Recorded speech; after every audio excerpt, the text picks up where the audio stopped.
The last scene. There are certain numbers you stop noticing once you've seen them enough times. Train platforms, apartment floors, passwords that become muscle memory. But 3:03 a.m. is a number you feel in your bones. I started noticing it because of Emmy.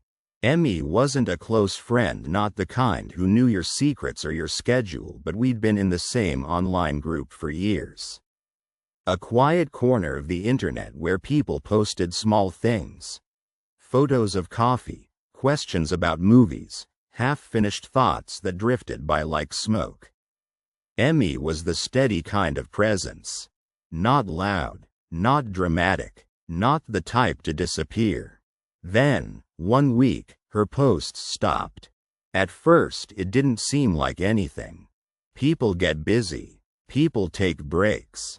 People move on. But a few days later, someone in the group asked if anyone had heard from her. Another person replied that she hadn't answered messages. I sent a simple check-in. "Hey, you okay?" No response. The next day I checked again, more out of habit than concern, and saw the small line beneath her name. Last seen. 3:03 a.m. I thought, okay, she's awake at night. She just doesn't want to talk. Not ideal, but not alarming. Then the next day it still said, last seen. 3:03 a.m. And the day after that, always the same minute, always the same number. I told myself it was a glitch. Messaging apps mess up presence all the time. Cache issues, server delays. I'm in tech support. I've explained worse problems to people with complete confidence. Still, the number stayed. 3:03 a.m. A week later, I had a moment where I realized how weird it was. If it was a glitch, why that time? Why not last seen? A long time ago. Why not a random timestamp that shifted? Why a perfect fixed point? I messaged again. Emmy, can you reply when you can? Just want to know you're okay. No response. Last seen. 3:03 a.m. I tried calling. It rang, then went to voicemail. Her voice was there, light and polite and normal. Hi, this is Emmy. Please leave a message. I left one. It felt too intimate for the distance between us. It's me, just checking in. Call me back if you can. The next night, at 2:58 a.m., I woke up for no reason at all. I wasn't thirsty. I hadn't heard a sound. I didn't even remember dreaming. I just opened my eyes and stared at the ceiling, heart slightly too fast, as if my body had been tapped on the shoulder. I rolled over and looked at my phone. 2:58. Something about that number made my stomach tighten. I opened the chat with Emmy. The last seen line wasn't there. It didn't say online either. It just showed her name, and beneath it, a blank space, as if the app couldn't decide whether she existed. Then the typing indicator appeared.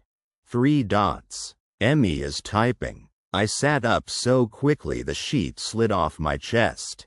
A message arrived. Are you awake? I stared at the screen. My fingers hovered. I typed. Yes. Emmy, is that you? 3 dots again. Don't say my name. My throat went dry. I typed. Are you okay? Where have you been? The typing indicator appeared and disappeared, like someone breathing. Then, are you alone? I looked toward my bedroom door. It was closed. The apartment was quiet. My wife was asleep beside me, breathing softly. I typed. My wife is sleeping. Why? The reply came instantly. Don't wake her. My skin prickled. I typed. What is going on? 3 dots. Look at your closet. I turned my head slowly. Our closet door was shut. A normal cheap wooden door. Nothing strange. No shadow underneath. No sound. I typed. It's closed. 3 dots. Open it. My hand tightened around the phone. I typed. No. If this is a prank, stop. The response arrived with no typing indicator, as if it had been waiting. You have 5 minutes. Then another message. 3:03. The time on my phone changed from 2:58 to 2:59. I stared at the numbers like they were an accusation. I typed. Who is this? 3 dots. My account is a door. I read it twice, not understanding. Then, you knocked all week. A sound came from somewhere inside my apartment.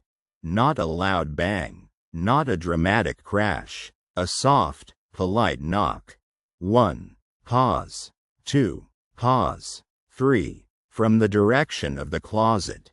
My breath caught. I didn't move. The knock came again. Same pattern. Like someone practicing. My wife shifted slightly, still asleep.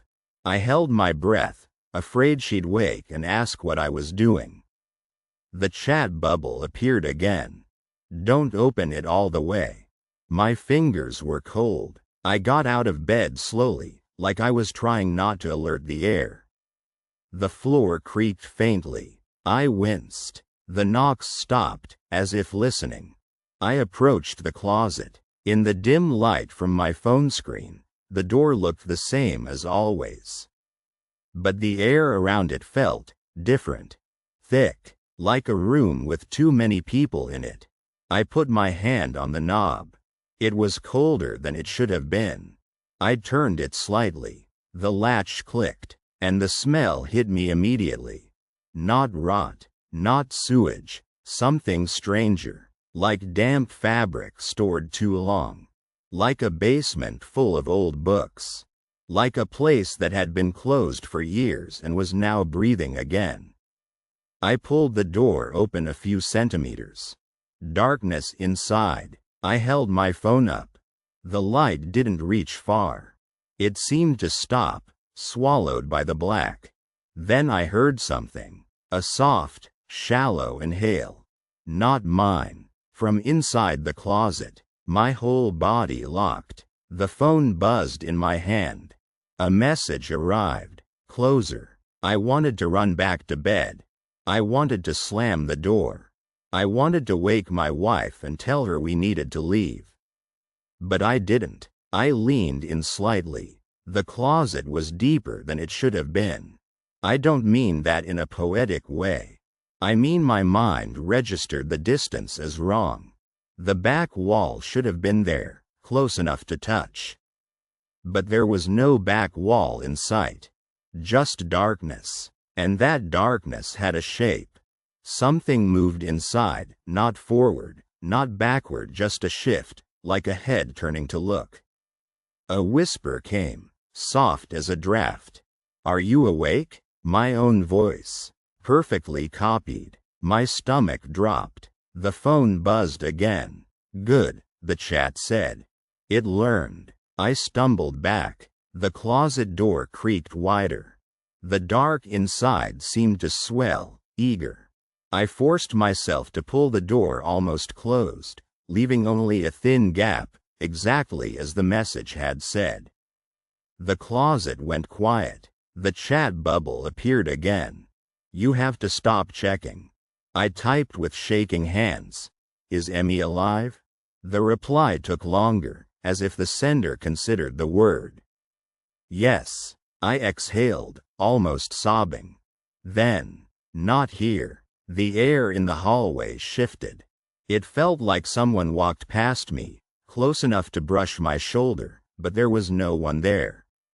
My phone buzzed. Don't look at the mirror. I wasn't near a mirror, but my eyes immediately darted toward the hallway where a framed glass picture hung. It reflected a thin slice of the apartment. The reflection was wrong. It showed me standing in front of the closet.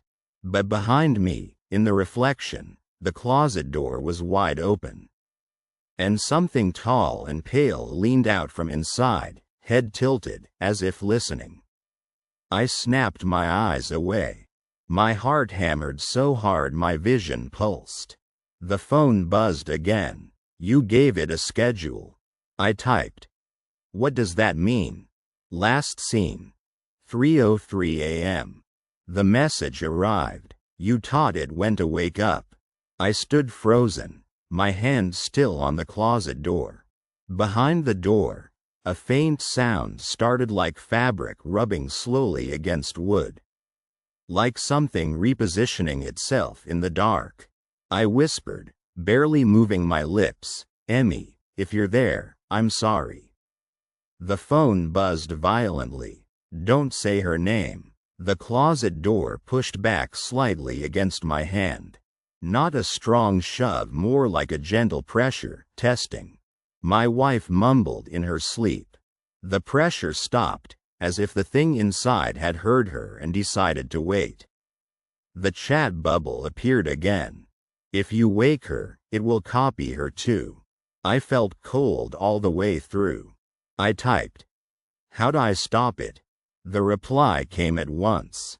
Stop confirming. Stop checking last seen. Stop opening doors. Then, after a pause, stop replying. My mouth went dry, because I'd already replied, again and again, out of worry, out of habit, out of curiosity.